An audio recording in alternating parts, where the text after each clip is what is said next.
Emttasia TV. Friends, do you know what is Total Addressable Market, or TAM? Are you planning to start a business or a company? Planning to become an entrepreneur? If so, it is important you know about Total Addressable Market, TAM, applicable to your business.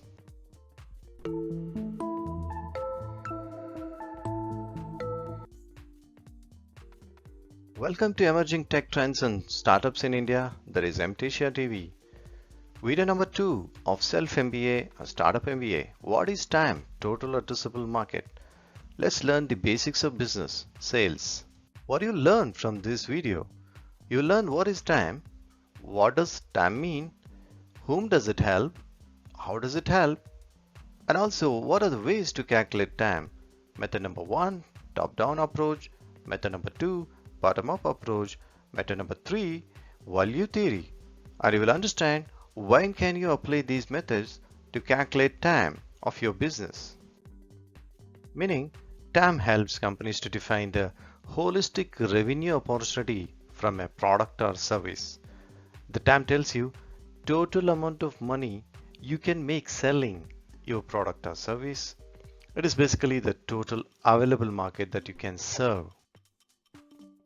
You know, TAM is total addressable market. Sometimes it is referred as total available market. For example, a global market of 120 billion in a product or a service, but in your geographic location or that particular niche market of that global market, if you're going to address it $20 billion of the market in a particular location, you can call that as a total addressable market of 20 billion US dollars. Let's understand more about how does TAM help. You see, if the company or startup run a monopoly, the company will be able to capture the entire TAM. When startups or even existing organizations wants to plan creating a viable value proposition, this involves estimating the market size, a size of the overall investment, competition, growth expected, and the total available market size. When a company wants to acquire a startup, the company can use TAM to estimate the revenue generation potential of a product or service offered by the startup. The TAM considers of customer segments and products that remain untapped by the company or the startup. So the TAM analysis helps companies to derive the actual size of the available market and the prevailing competition for the products offered by the company or startup. The other advantage of TAM is the TAM is mostly used in the conversation with the investor while showing the accuracy of the offering, conviction by the founder's team, and the growth potential of the company. The other advantage of TAM is that it helps in company owners and startup entrepreneurs to focus on the future roadmap and how evolution of the product or service can be done with minor tweaks or feature additions or modification of the spec that helps you to address some more target generation and then increase the total addressable market. The TAM also helps to check the product market fit. Is your product or service ready to be accepted by customers? It also helps you in doing the competitor analysis right from early stages of the company. Okay, let's learn whom does it help. So whom does it help? It is helping in estimating the revenue generation potential of a product or service offered by a startup or a company. So it is helping the entrepreneurs of the company to estimate the potential revenue generation opportunity. That is what TAM is helping. So this concept of TAM is important for startups and even the existing large enterprise and companies so that companies can estimate of the effort and funding required. It also allows them to prioritize specific products, customer segments, and business opportunities. While creating a viable business depends on many aspects like market size, how much business potential present in that market. That is what is indicated by market size. So what is the total business potential possible? Second one is TAM. TAM is a total addressable market that we are learning in this video. You must also be aware of the other aspects like what is a stake in a company? What is the percentage of ownership an investor or other stakeholder can get? That is a stake in the company. CAGR, compound annual growth rate. Yearly growth expected for that business is indicated by CAGR.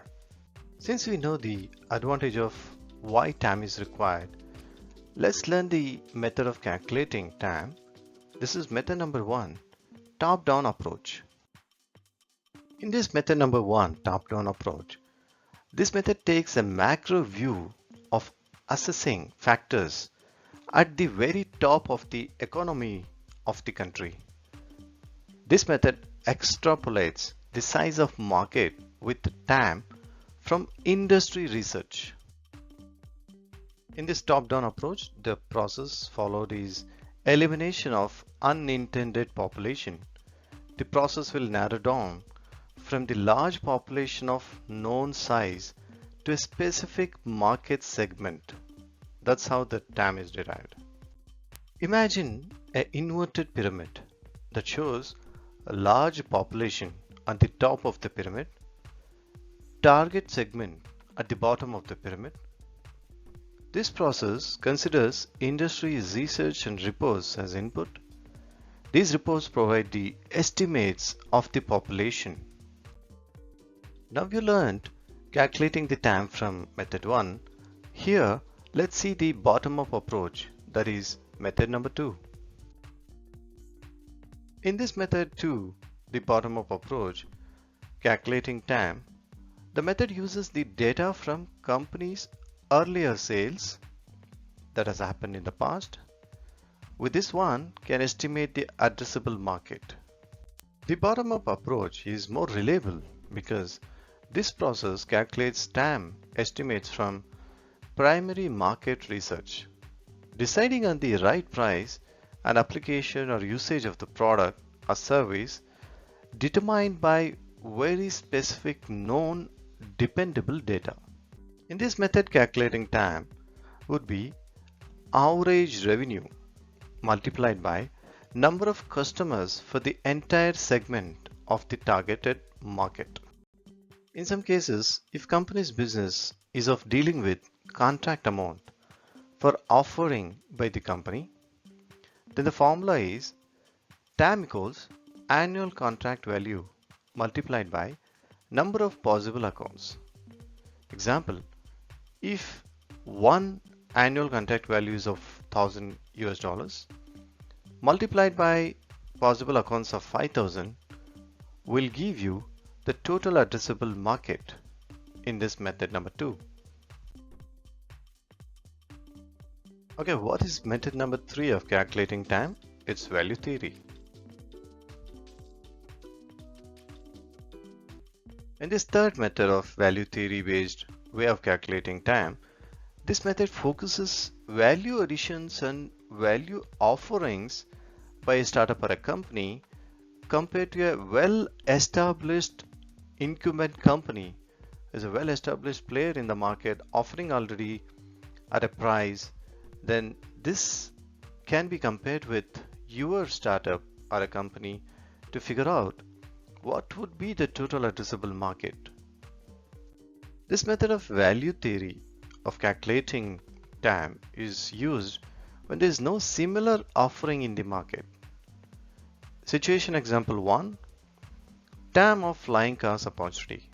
There may not be the opportunity to compare with the other options existing in the market. There's a example number 2 situation, the TAM for house on the moon business. You may not be able to immediately compare with what could be the total addressable market out there. In such cases, the value theory method can be used to calculate TAM. These methods estimate how your product value will affect buyers' behavior. The value theory method is different from other two methods, that's top-down and bottom-up, in which other two methods look at existing paradigms and assume that new offering will fit into them. That is the assumption in the first two, the top-down and bottom-up. Friends, hope this video was very useful to you to understand what is TAM, what does TAM mean, whom does it help, how does it help, and there are 3 different methods of calculating TAM of your business.